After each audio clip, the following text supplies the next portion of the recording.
Every day between now and November, the American people are going to know that the only reason the border is not secure is Donald Trump and his MAGA Republican friends. Now, it doesn't address everything that I wanted. For example, we still need a path of documentation for those who are already here. And we're not walking away from true immigration reform, including permanent protections and a pathway to citizenship for young dreamers who came here when they were children. Yeah. Joining me now is Senator Ron Johnson from the state of Wisconsin. Senator, honestly, I know you've been in politics a while and you're in the United States Senate, so you really understand how this goes. These people just lie about everything all the time. Everyone knows they want the border open. Everyone can see this, and they just lie with such ease. Does it get old?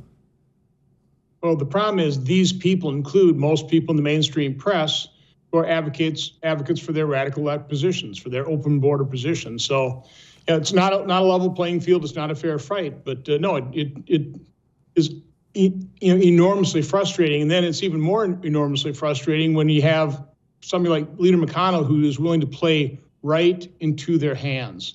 We've taken a subject that the vast majority of American publics agree with us on. They want a secure border. And we entered a process of secret negotiations with Democrats in the Senate and the administration, people who want an open border that caused the problem. That, we gave them secret negotiations, gave them political cover, and now we're getting blamed for this. And of course, I think it's lame, but the mainstream press will pick up exactly with what Biden's saying here, and they will blame us as well. So the only way we can get ourselves out of this box canyon that McConnell led us into is we need to keep this debate alive. That's where we just came from Senate lunch arguing that we need to defeat both cloture votes on the supplemental package that include the border security and then the clean supplemental. And we need to do everything we can to secure the border. And the way we start, and this should have happened 3 months ago, is just lay out the obvious, that President Trump had enough authority given to him by law, in law, to secure the border. President Biden had that same authority that he used to reverse President Trump's secure border. I mean, he opened up the border. He wants an open border. He caused this. And also point out the fact that if a Democrat president really wants to secure the border, we'll do everything we can to help him. I mean, he's already got the authority, we'll support that. We're not going to challenge him in court like leftist open border types challenge President Trump.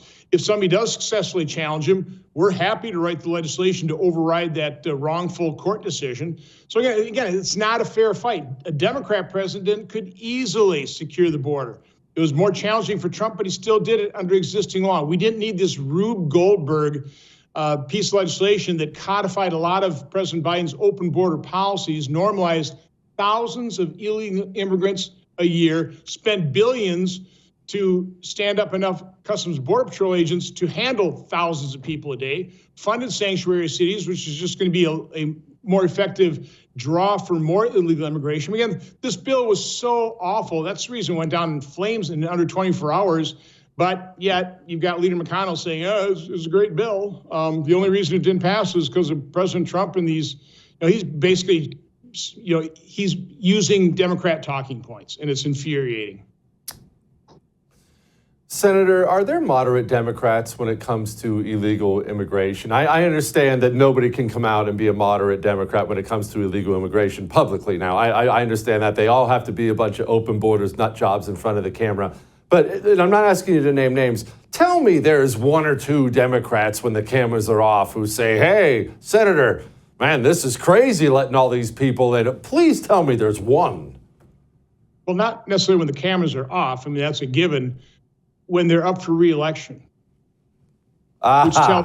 Okay. We have repeatedly had votes to just complete the wall that we had bought and paid for under Trump that was costing us more not to build than to complete it. And so we had amendment votes in committee and on the floor. Every Democrat, I think, except for Joe Manchin, always voted against completing that wall. That tells you an awful lot. It does. Speaking of Mitch McConnell and needing to go, you were part of this press conference here. Here was Ted Cruz. Mitch McConnell to go? I think it is.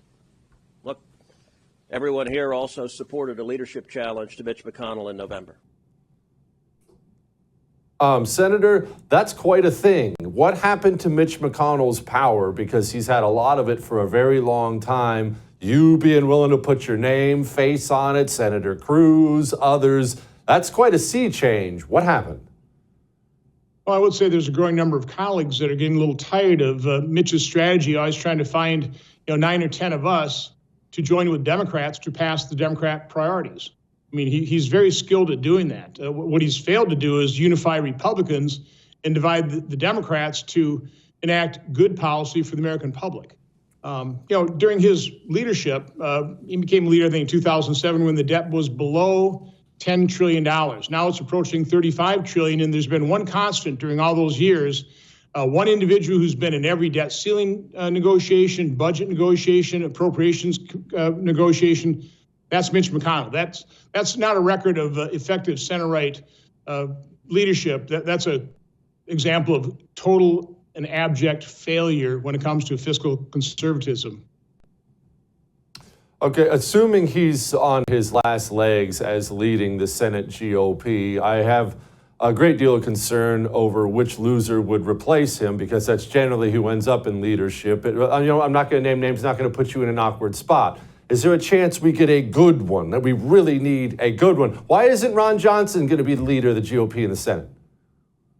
Well, first of all, I'd prefer not to. It's not an easy task. I mean, it's hurting cats' butt. Rick Scott was willing to. And Rick Scott has an amazing life and resume. He's done a lot of great things, really set Ron DeSantis up for success as governor of Florida before Ron DeSantis, built the largest hospital group in the world, rose out of nothing. I mean, I think with single mom, the guy's got an incredible story. And when I've seen him as a senator, I mean, he is just relentless. The Energizer buddy. He's the one that hosts weekly dinners with House conservatives. It's why we got past the debt ceiling. Now, unfortunately, McCarthy, very McConnell-like, didn't negotiate $1.5 trillion using the leverage those conservatives gave him. He suspended the debt ceiling to tune about $4 trillion, which frittered away about $2.5 trillion worth of leverage, where we could have used it for other things like the REINS Act or other conservative types of things. So that's the problem with Republican leadership in the past. They've never even sought leverage in these negotiations. They've just gone along.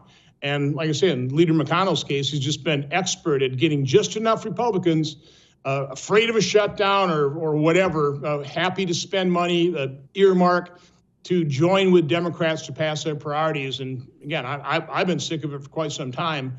I think a growing number of colleagues are starting to understand that. And I think this border negotiation, the secret border negotiation, that again, we should be on the right side here. Nobody should be blaming us. This is completely Biden and his Democrat colleagues in the Congress's fault. The fact that the leader maneuvered us in a position where Democrats and the media are blaming us for the open border, I mean, this is beyond absurd. It is. Senator, go get him. I appreciate it. I'm glad you're speaking out about it.